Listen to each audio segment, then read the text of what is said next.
नेरुल के जाट समाज हॉल में समाज सेवक और कई संस्थाओं के संस्थापक सुधाकर पाटिल का 66वां जन्मदिन बड़े ही धूमधाम और उत्साह के साथ मनाया गया। सैकड़ों की तादाद में समाज के लोग, मित्र, शुभचिंतक और गणमान्य अतिथि इस विशेष मौके पर मौजूद रहे।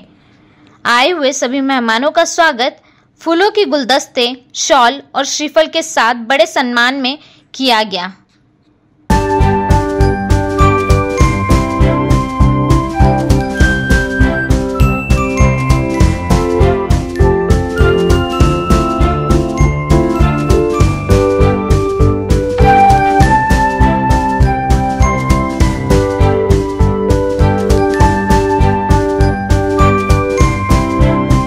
केक काटकर समारोह की शुरुआत हुई और पूरा हॉल तालियों की गूंज से भर उठा।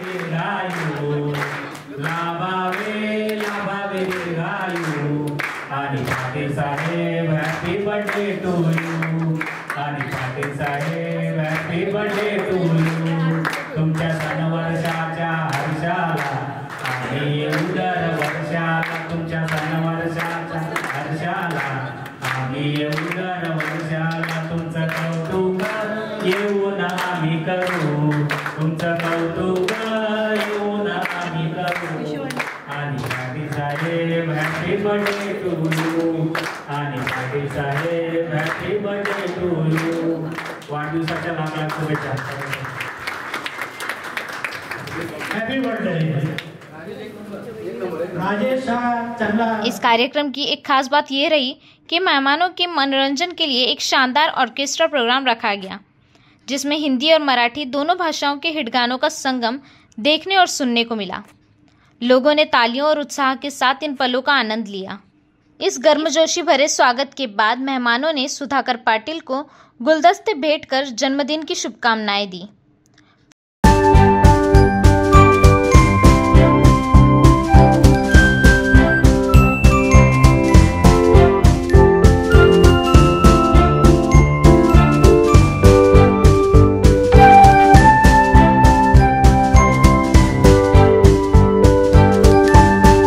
इस मौके पर आए मेहमानों ने सुधाकर पाटिल के बारे में खुलकर अपनी राय रखी और उनकी समाज सेवा की जमकर तारीफ की। एफएस न्यूज़ ने मौके पर मौजूद मेहमानों से बात की और सुना कि लोगों ने सुधाकर पाटिल के बारे में क्या कहा। सामाजिक सेवा संस्था आणि ज्येष्ठ नागरिक सेवा संस्थेचे सन्माननीय अध्यक्ष आणि आमचे ज्येष्ठ बंधू दादासाहेब सुधाकरजी पाटील यांचा जन्मदिवस, या जन्मदिनाच्या निमित्तानं आयोजित या सोहळ्याला अनेक मान्यवर उपस्थित होते। हे या विभागातले राहणाऱ्या लोकांचं प्रेम आणि या इतका आनंद होता की एवढी सगळी मंडळी आमच्या दादासाहेबांना शुभेच्छा देण्यासाठी आली होती।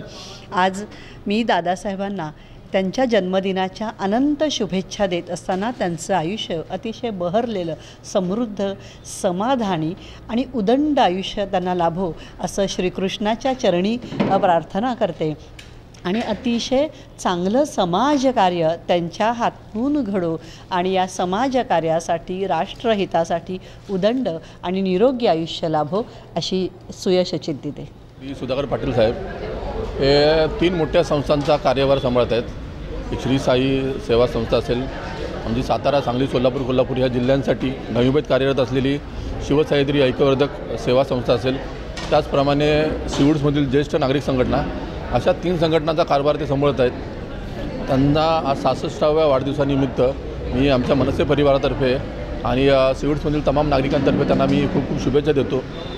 66वा वाढदिवस असला तरी त्यांना 66 वय वाटत नाही, आमच्यापेक्षा तरुण वाटतं, तरुण दिसत आहेत ते। आम्हाला खात्री आहे की 100वा वाढदिवस हे आपण यांचा ह्याच्यापेक्षा मोठ्या उत्साहाने आपण साजरा करू। हे आता 66 वर्षाचा जो तरुण आहे माझ्यासमोर, त्याच्या वाढदिवसाच्या शुभेच्छा द्यायला मी आलो आहे। आपल्या सांगली, सातारा, सोलापूर, कोल्हापूर, पश्चिम महाराष्ट्रातले जे काही नागरिक असतील त्यांचं एक मोठं संघटन त्यांच्या नेतृत्वाखाली या नव्या मुंबईत आणि विशेषतः सिवूडमध्ये कार्यरत आहे। सातत्याने आम्हाला सगळ्यांनाच ते प्रोत्साहन देत असतात, मार्गदर्शन करत असतात।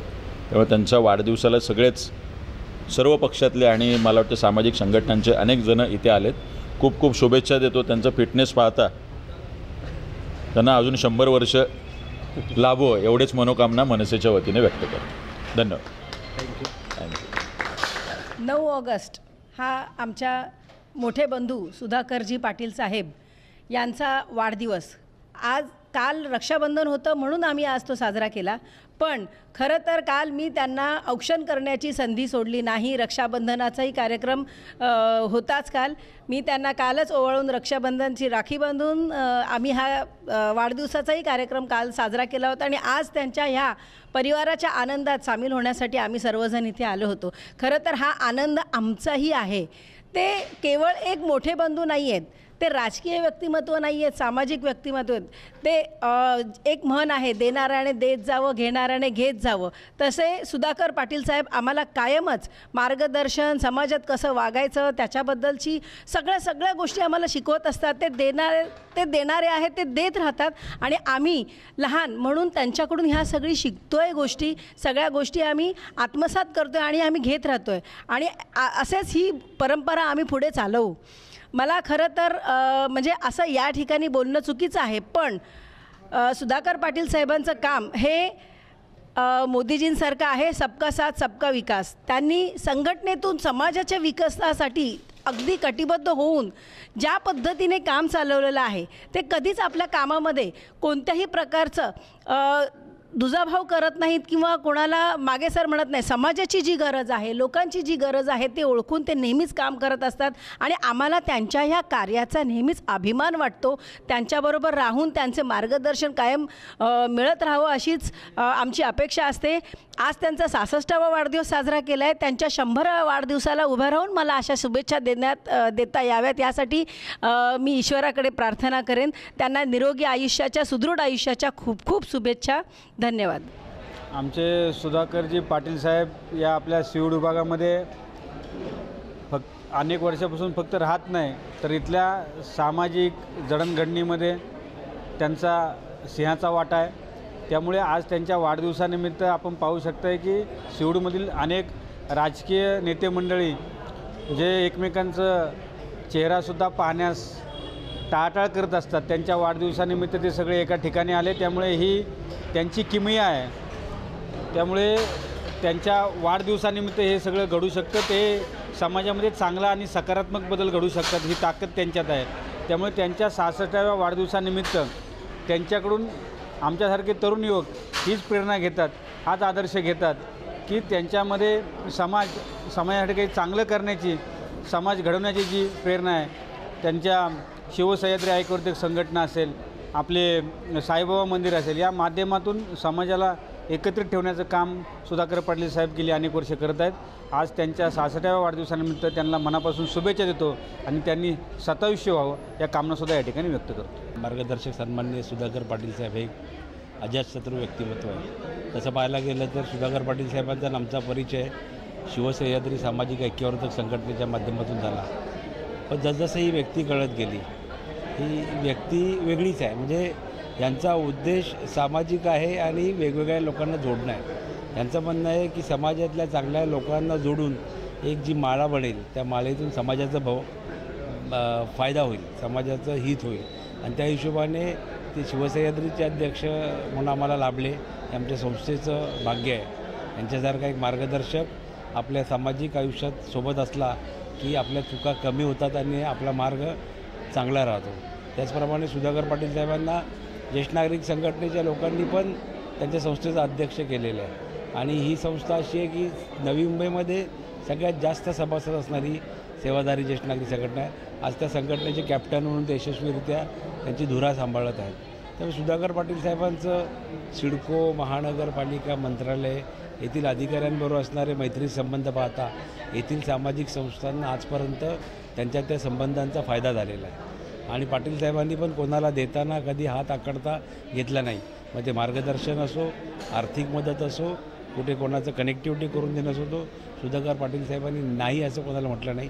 राजकारण में कभी ले रहे उनको सुधाकर पाटील साहेबांना राजकारणात यायची आवश्यकता नाही, कारण राजकारणातली कितीतरी लोकं जी आहेत ती त्यांच्याकडे येत असतात आणि राजकारणातल्या लोकांना मार्ग दाखवणारं हे व्यक्तिमत्व आहे. राजकारणातल्या लोकांना हे मार्गदर्शन देणारं व्यक्तिमत्व आहे. मी वरती पण माझ्या शुभेच्छांमध्ये बोललो की वेगवेगळ्या पक्षाची लोकं, ज्यांच्या पक्षांमध्ये वैचारिक मतभेद आहेत किंवा मनभेद नाही आहेत पण वैचारिक मतभेद आहेत, अशा सगळ्या लोकांना पाटील साहेबांच्या प्रेमासाठी एकत्र यावं लागतं, एका व्यासपीठावर यावं लागतं. हेच पाटील साहेबांचं यश आहे. आणि यांच्यासारखी लोक हे जरी राजकारणात आली तरी यांच्याकडच्याने राजकारण होणार नाही, हे समाजकारणच करणार. हे समाजाचं हित बघणार. आणि मग समाज म्हणजे केवळ एका जातीपुरतं, एका समाजापुरतं, एखाद्या सेक्टरपुरतं मर्यादित राहत नाही. म्हणजे आम्ही यांना पाहिलेलं आहे. हे सिवूड नेरुळला यांचं कार्यक्षेत्र असलं तरी यांना वाशीचा फोन आला तरी ते त्याचं काम करतात, यांना उलव्याचा फोन आला तरी काम करतात, पनवेलचा फोन आला तरी काम करतात, ते कोणाला नाही म्हणत नाही. त्यामुळे राजकारण या अँगलने सुधाकर पाटील साहेबांनी माणसं जोडली नाहीत. राजकीय माणसं का जोडली? त्यांच्यातल्या सुप्त गुणांचा ते फायदा करून घेतात आणि तो फायदा समाजासाठी असतो. आणि अशा या उत्तुंग माणसाच्या वाढदिवसाला माझ्याकडून वाढदिवसाच्या खूप खूप शुभेच्छा. यांच्या मार्गदर्शनाने सिवूडचं तर भलं होईलच, पण पर्यायी नवी मुंबईचं सुद्धा भलं होणार आहे. त्यामुळे सुधाकर पाटील साहेबांसारखी माणसं अजून वाढली पाहिजेत आणि त्या दृष्टीने ते सातत्याने कार्यरत असतात. त्यांच्या कार्याला सुद्धा आमच्या शुभेच्छा. हाँ सर, हमारा बचपन एक साथ गुजरा. जब भी आँख खुलती थी तो हम दादा से बात करते थे. डर लगता, दादा याद आता है. आज भी कभी कुछ प्रॉब्लम होता है, दादा याद आता है. बड़ी फैमिली है हमारी, 17 भाई बहन है, मगर सबसे बड़ा ये भाई सबका लाडला भाई है. हम झगड़ते भी है इससे, हक से, हम डरते भी है इससे, उतने ही प्यार भी उससे करते. मराठीत बोलायचं झालं तर आमच्यासाठी दादा हाच दादा आहे. दादाच्या वेगळं दुसरं कोणी नाही. आणि खरं सांगायचं तर माझ्या आयुष्यात ह्याचं जे स्थान आहे ते दुसऱ्या कोणाला नाही देऊ शकत. धन्यवाद. ज्यावेळी आल्यानंतर दादाच्याबद्दल एवढी बोलणारी लोकं पाहिली आणि मेन म्हणजे बोलणाऱ्यापेक्षा बोलणं वेगळं असतं आणि प्रेम व्यक्त करणं वेगळं असतं. माणसं जी प्रेम व्यक्त करत होती ती पद्धत बघून मन भरून आलं की आम्हीच नाही तर आमच्यासारखे बरेच लोक. आणि आज त्याचा हात सांगतोय, त्याच्या हातावरच्या राख्या सांगतायत की तो फक्त आमच्या 11 बहिणींचा भाऊ नाही आहे, तर अशा कितीतरी बहिणी त्यानं बांधून ठेवलेल्या आहेत. आणि त्या त्याच्याशी हक्कानी, तेवढ्याच जेवढ्या आम्ही हक्कानी बोलतो तेवढ्याच हक्कानी त्या बोलत आहेत. हे बघून मन खरोखर भरून आलं. आणि असा भाऊ सगळ्यांना मिळाला तर सगळ्यांच्या आयुष्यातले सगळ्या समस्या खरंच अशा निघून जातील. माझ्या प्रत्येक प्रॉब्लेममध्ये, माझ्या प्रत्येक समस्येमध्ये जर पहिला कोण उभा राहिला असेल तर हाच है. अंत में एफएस न्यूज़ ने सुधाकर पाटिल से खास बातचीत की. उन्होंने अपने चाहने वालों के प्रति आभार व्यक्त किया और साफ कहा, मेरा लक्ष्य सिर्फ समाज सेवा है. राजनीति में कदम रखने का मेरा कोई इरादा नहीं. मैं अपने समाज के लिए, अपने लोगों के लिए हमेशा काम करता रहूँगा. यही है सुधाकर पाटिल, एक ऐसा नाम जो सेवा, साहस और समर्पण का प्रतीक है. ये सब मैंने नहीं किया, हमारे साथ वाले जो मेरे सहकारी लोग हैं उन्होंने किया है. और सबसे बड़ी बात बताता हूँ, मैं पश्चिम महाराष्ट्र में जब बाढ़ आई थी, हजारों लोग कासा हुए थे, खाने को नहीं मिल रहा था, पानी में ये सब. उसी टाइम हमारा यही सचिन कदम, राम झंडे, दूसरा अमोल आयवड़े, सुधीर जादव, ये जवान लोग मेरे पास आए. साहब अपने लिए कुछ करना है तो क्या करने का. तो इन्होंने इतना सामान इकट्ठा किया था 4 दिन में, वो ट्रक कम बढ़ गया इतना. ये प्रेरणा जो मुझे मिलती है ना, यही लोगों से मिलते हैं. एक ये एरिया में जितने भी पार्टीज़ है, राष्ट्रवादी हो, कांग्रेस हो, कोई भी पार्टी, पॉलिटिकल पार्टी छोड़ के जब ये लोग मेरे पास आते हैं तो मैं उनसे सीखता हूँ कि ये लोग एक दूसरे के साथ बैर नहीं पकड़ते. इलेक्शन के टाइम अलग अलग प्रचार करेंगे इतना है, बाकी सब टाइम हर एक का सुख दुख में, किसी के घर में कोई हॉस्पिटलाइज है, डेड है, सत्यनारायण पूजा है, शादी है, उसी टाइम सभी के सभी एक हो जाते हैं. उल्टा मैं जो कर नहीं रहा हूँ, ये लोग इकट्ठा आते हैं और उनसे मुझे प्रेरणा मिलती है. पार्टी का जो समाज सेवा जो किया जा रहा है, कहीं राजनीतिक पार्टी तो कोई ज्वाइन करने का इरादा तो नहीं है? नहीं है. मेरा मानस ये है, आज पूरे वर्ल्ड पे अमेरिका राज कर रही है, लेकिन अपना इंडिया एक ऐसा देश है, एक ज़माने में इंडिया पूरा वर्ल्ड पे राज करती थी. यहाँ क्वालिफाइड पर्सन्स है, चारित्र संपन्न ऐसे लोग हैं, श्रद्धा है, भक्ति है, सब आनंद से मिल रहे हैं. तो मैं सोचता हूँ अपने एरिया से ज़्यादा पढ़े लिखे लोग होके फिर MPSC हो, UPSC, स्टाफ सिलेक्शन कमीशन या दूसरा कोई भी साइंटिस्ट बनो, लेकिन अमेरिका से ज़्यादा आगे इंडिया जाना चाहिए। इसलिए यहाँ से जो शुरुआत हुई, एक दिन ऐसा आएगा कि इंडिया में सब पॉलिटिकल या बैर छूट के एक टॉप मोस्ट कंट्री हो जाएगी। और उसकी शुरुआत मैं आज बोलता हूँ, जैसे रैयत शिक्षण संस्था का शुरुआत कर्मवीर अन्ना ने किया था, ऐसा यही विभाग के हमारे यंग जनरेशन साथ वाले या अवार्ड साहब जैसे पूरा सोसाइटी इकट्ठा कर दे, यही लोग इंडिया को आगे लेके जाएंगे। और वही मेरा मेन इंटेंशन वही है, राजकारण वगैरह नहीं है। अपना देश सबसे भारी देश होना चाहिए। तो लोगों का मेरे प्रति इतना प्रेम है, ये देख के ही मैं इतना खुश हो गया। मुझे बात करने के लिए भी जवान नहीं, इतना खुश हो गया मैं कि लोग मुझे चाहते हैं। और मैं ये सोचता हूँ कि लोगों ने मेरे से काम करवा के ले लो, मैं मरते दम तक ना राजकारण ना किधर भी जाऊँगा, समाज की सेवा करूँगा। उन्होंने हमारे पाटिल परिवार का जो एक छोटे से देहात से लड़का आया, जब बम्बई आया था तो फर्स्ट टाइम ट्रेन देखा था, तब तक मैंने लॉरी देखी थी, बस भी नहीं देखा था। लेकिन ये सब होने के लिए यहाँ जो हमारे साथ वाले लोग आते हैं, जो अभी मुझे शुभेच्छा देने का है, मैं उनका बहुत बहुत आभारी हूँ, कृतज्ञता मानता हूँ। और ऐसी प्रेरणा मुझे दे दो, ये भगवान से प्रार्थना करता हूँ। और उनको मेरे से भी ज़्यादा उदंड आयुष्य मिलना चाहिए, ये भी प्रार्थना मैं करता हूँ। मेरे हर एक समाज कार्य में, जैसा नदी का उगम एक छोटा सा जरा से होता है, ऐसा हर एक कार्य में मेरा प्रेरणा स्रोत्र, गाइडेंस, सब कुछ मेरी सौभाग्यवती प्रभा है। नहीं तो मैं भी इतना आगे नहीं जाता था, लेकिन मुझे एनर्जी वो देती है, खुद बताती है, गरीब लोग हैं वहाँ जाके मदद करो, इनको ये मदद करो, स्टूडेंट को, हर एक चीज़ मुझे बताती। और मेरे साथ में मेरा पूरा परिवार, लड़का लड़की, मेरी सौभाग्यवती अभी बहू, ये सब मुझे साथ देते हैं।